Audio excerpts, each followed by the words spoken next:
केज तालुक्यातील मस्साजोग येथील सरपंच संतोष देशमुख यांचे अपहरण करून हत्या करण्यात आली।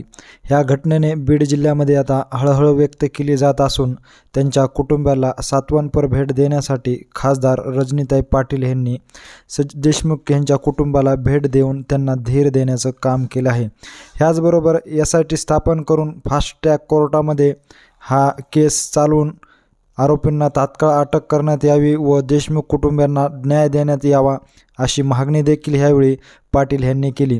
ह्याचबरोबर पोलीस प्रशासनावर देखील संशय असल्याचा पाटील यांनी सांगितले।